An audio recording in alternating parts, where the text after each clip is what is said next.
He doesn't have a birth certificate, or he hasn't shown it. He has what's called a certificate of live birth. Why doesn't he show his birth certificate? You are not allowed to be a president if you're not born in this country. He may not have been born in this country.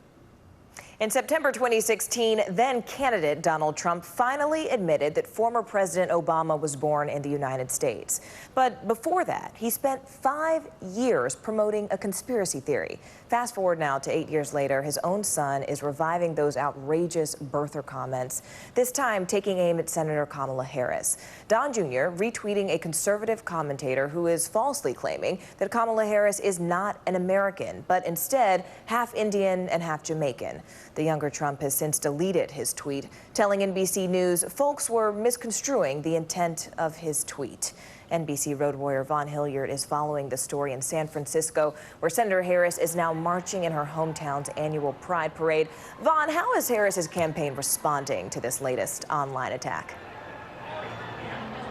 Yeah, it's been quite a 48 hours since that debate and since that tweet started going around. Don Jr. initially retweeted it before deleting that tweet. A spokeswoman for Kamala Harris, the presidential candidate, put out a statement saying, quote, "This is the same type of racist attacks used to attack Barack Obama. It didn't work then, and it won't work now." The other Democratic candidates in this race all put out tweets condemning these types of suggestions. Of course, Kamala Harris was born just across the bay here over in Oakland, and as I said, it's been a big 48 hours since her Thursday night debate performance. Her campaign announcing that she had raised $2 million in just the 24 hours after appearing on that stage in Miami. Of course, we're now in the middle of San Francisco, going down Market Street. She used to be the district attorney here, used to be the attorney general, and of course a U.S. senator. We're going to ask Kamala Harris here as she's going along this parade right here. Hi, Senator. I got to ask you, what is the significance of Pride for you? Why be here? For years and years, to celebrate the fight for equality, for the diversity, for inclusion. This is about fighting for civil rights. It's about celebrating the accomplishments that we've achieved, but also knowing we have work ahead. Compared to your could-be Republican rival, what is the significance of your presence? Well, I mean, this is a town that gave birth in many ways to the movement for LGBTQ equality. And we have a current occupant of the White House who has been silent on so many issues that have included an increase in hate crime, a policy that has been about excluding and kicking out transgender men and women from the military who have dedicated a life of service to fight for and defend our democracy. You could go on and on. And so I think this is a moment where everyone knows we want to have champions for equality in our country, and we don't currently have that in the White House. Senator, thanks. Enjoy the parade. We'll talk to you later. Happy Pride. Morgan, we're going to talk to the senator about some of the other issues around this campaign. Later here this afternoon, she'll be speaking over at San Francisco City Hall at the conclusion of this parade. Morgan? Well, as the senator said, happy Pride, happy progress. All right, Vaughn Hilliard, thanks so much for joining us live from San Francisco. Welcome back. Kamala Harris's campaign is slamming an online attack from the president's son, Don Jr. He retweeted, then deleted a post saying she isn't, quote, an American black because of her Indian and Jamaican background. Don Jr. responded, quote, "Is this true? Wow." His spokesman says Trump was only asking the question because he hadn't heard she's half Indian. Kamala Harris's campaign said, "This is the same type of racist attack his father used to attack Barack Obama. It didn't work then, and it won't work now." A number of 2020 candidates have come to Harris's defense, most notably Vice President Joe Biden, who compared the attack to the birther conspiracy Trump Sr. launched at President Obama, questioning Obama's nationality and birthplace. CNN senior national correspondent Kyung Law is traveling with the Harris campaign in San Francisco. So what has her campaign, or even Kamala Harris, how has she addressed it? She hasn't addressed it head on quite yet. We are anticipating that she will be taking some questions from reporters. The campaign says she likes to speak with reporters, that she will be speaking to reporters, and that she may address it at that point if asked. So she's not trying to focus on that today. Her focus is in what you're seeing right behind me. Some 700,000 people who are taking part in San Francisco Pride. The senator is riding in an open convertible. She is with her husband. She She is being greeted with cheers. She is wearing that very bright rainbow sequin jacket in celebration of Pride. This is a community that has long supported her, back to when she was the San Francisco district attorney and started a group to fight hate, anything against LGBT Americans. She spoke this morning at a breakfast reflecting on her career here as a district attorney and pledged that she would continue the fight in the White House. He opposes what these heroes stood for. He has no appreciation for the lives they lived and the courage they had and the patriotism that they possessed. He says he wants to make America great again. Again for whom? Well, I'm running for president because we're not going back. We're not going back. And we are prepared to turn the page. Not only does Harris have a career of supporting LGBT rights here, it's also very smart politics.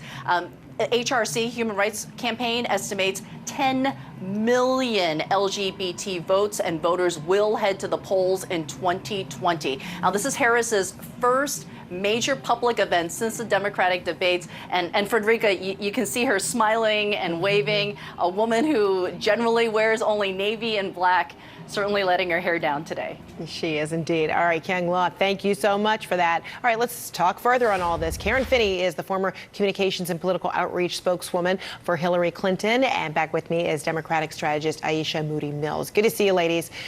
Okay, there's a lot there. Okay, so the warning shot, was perhaps fired when Trump said Harris was, given too much credit, for her debate performance. Trump seemed to follow, a pattern of belittling black women. And now his son tries to get voters to question her American blackness. Don Jr., has since taken down the tweet. So, Aisha, is this the beginning of the Trump reelection campaign, revealing how it hopes to divide American voters, particularly ones of color, black voters?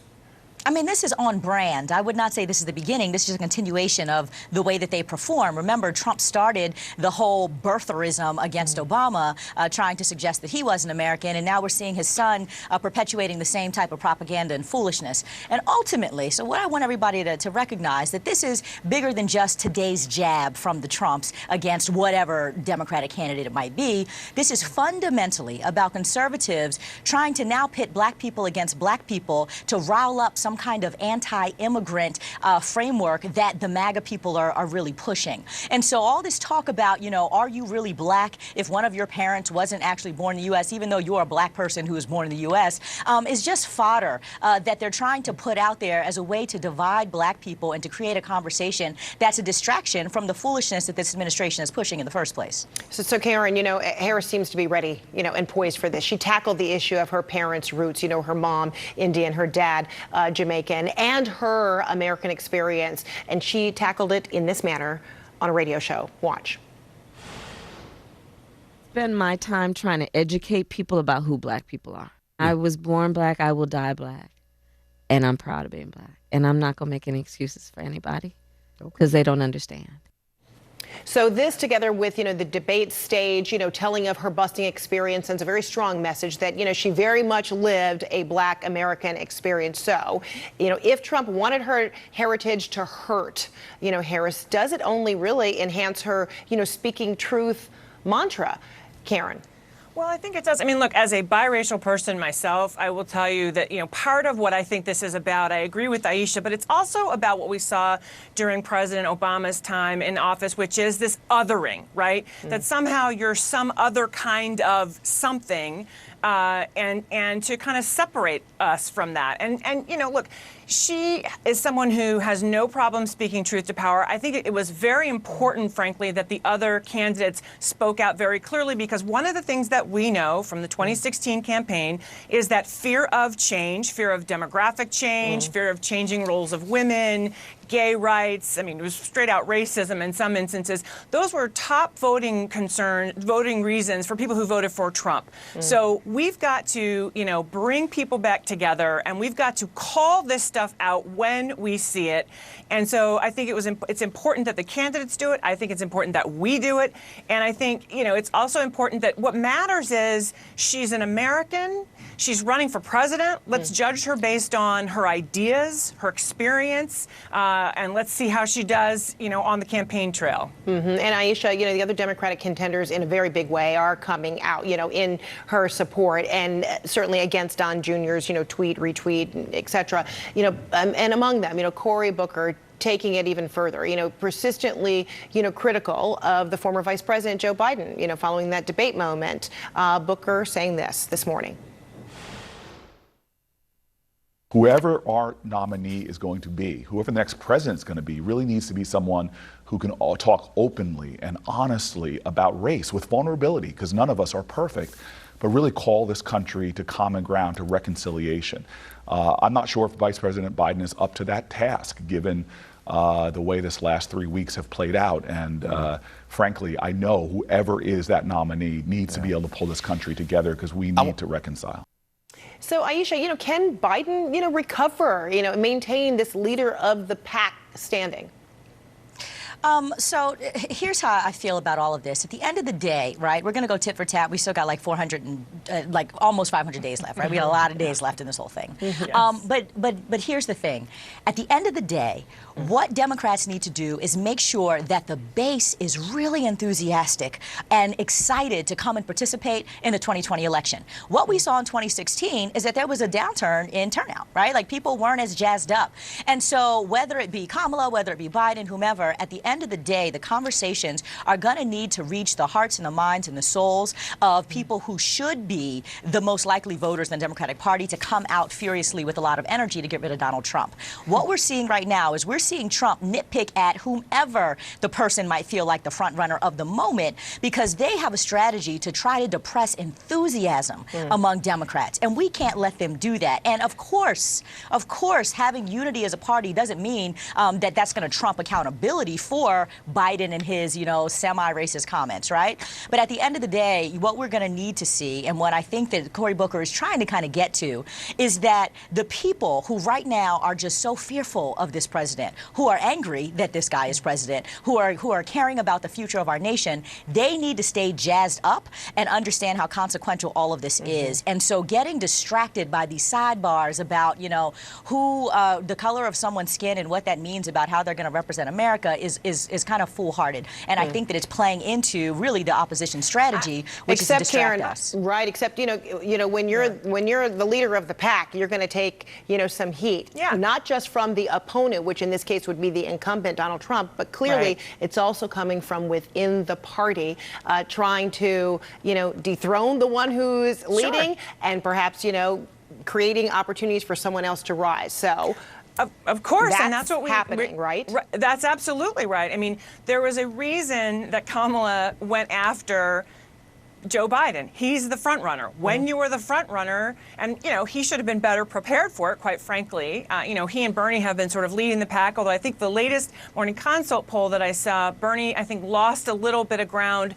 Senator Harris has actually gained ground and is now tied for third place, I believe, with Elizabeth Warren. So that's, depending on the polling, right? Depending upon that was the Morning Consult poll that I saw just yesterday. So, yeah, I mean, when you are the front runner, you are the person who is going to be attacked, not, like you said, not just by the opponent, but by the rest of the field. And I think it'll be interesting to see, frankly, between now and our CNN debate in July, how these candidates, those particularly the ones who had strong performances this week, are they able to ride that? I mean, we saw Kamala raised quite a bit of money. $2 million.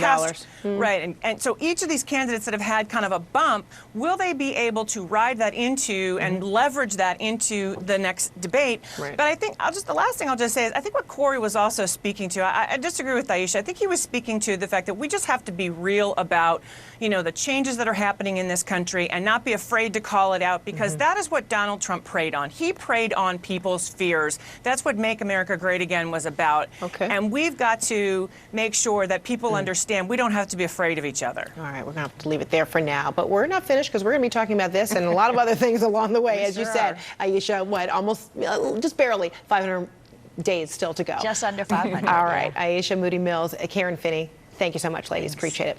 Thanks. And we'll be right back.